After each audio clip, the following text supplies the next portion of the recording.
We launched this show, The Current, a little over 2 years ago, and since then we have had hundreds of incredible guests join us. And that brings us to today and guest number 1,000. I went on social media earlier and I asked for people who positively impact our community. And first of all, so many incredible nominations and ideas came in. I definitely have written all of them down, but so many of you mentioned one man. Check it out. This is Cory Carter. Back in 2019, he was just 13 years old and he started giving veggies away for free from his home garden. But the community stepped up and built him a stand to start selling his produce. Fast forward a few years, and this spring, Cory graduated from Davenport West High School. He now has 4 local produce stands and is so passionate about keeping his community fed. And we are so honored to have him join us today as our 1,000th guest, Cory Carter, here on The Current. Thank you so much for being here with us. Of course. All right, how does it feel to go online and see hundreds of people in my comment section tagging you and saying he's such a positive influence? It put a smile to my face, and whoever was going to win or be able to be the 1,000 guests, I was happy to see that. I mean, it's gotta hit you hard to see so many people backing you up in your corner. I mean, what was that like for you? Oh, that showed that I have a lot of community support behind me. And I'm just happy to be here. Well, how old were you when you first got into gardening, and what kind of gave you the bug for this? Oh, I was 13 years old, and COVID just hit, and what do you do? You know, you're stuck at home. I didn't do the schoolwork, and I just quit doing schoolwork. So I started gardening, and it just took off from there. Did you get into it all at once, or is this something that you had to kind of build a love for? Oh, it's been a building. Like I started growing and giving it away at first, and from giving it away to not selling it is. Yeah, no, I mean, it's an incredible journey that you've been on. How has your business expanded over the last 6 years? Oh, I started off with one stand with produce that was like barely edible. People came to the stand just to support me.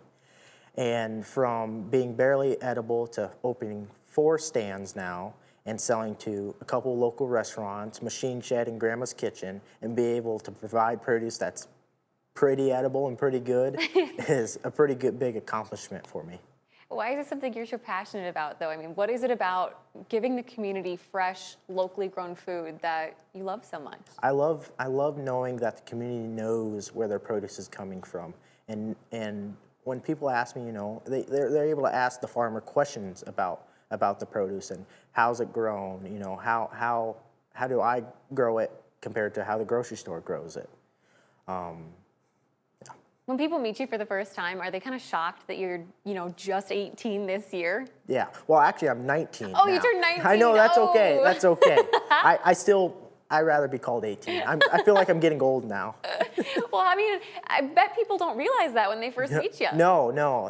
When I tell them my age, they think, you've done all that at 19 years old? I said, oh, yeah. And I've been doing it for a long time now. 6 years.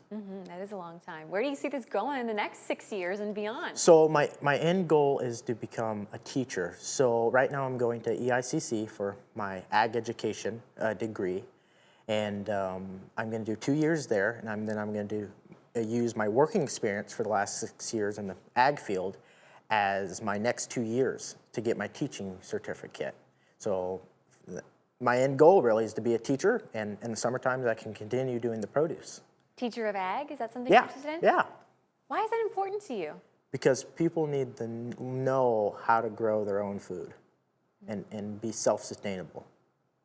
Well, you got a lot of great relationships with the customers that you have, whether they're new or they've been returning to you for a couple years now. Yeah. What is it like building those relationships? I love it. I love getting repeat customers and having them come back. There's a lady that's been coming with me coming to my stand for 6 years now. And she's always texting me, she said, Cory, you at your stand? I said, no. She said, well, get there. I want to see you. So I always love meeting her and getting to talk to all the lovely faces. Well, clearly you've made a lasting impact on a lot of people, and that's why we got to know you in the first place. So before I let you go, what is your advice to someone that wants to maybe start their own business or their own stand or even just their own hobby? never give up. You know, my first year, it was okay. My second year, I had everything stolen from me, and I wanted to give up. And I said, this isn't for me, you know. And if I would have let that thought get in the back of my head and quit doing this, I wouldn't be the person I am today and where I'm at today. And that's my biggest thing, is never give up. How do you stay so positive, though, in the face of something like that? Oh, it's life, you know. You're always going to have challenges in life, and you can't let those challenges defeat you and make you stop doing something you love doing. Oh, I love it. Well, let's hope to lots more stands and lots more years. Yep. Cory, congratulations on everything. Thank Thank you you so much for joining us today. Of course. If you guys at home want to share Cory's story or check out any of the other 999 guests we've had on this show, head over to WQAD.com and As Seen on TV tab.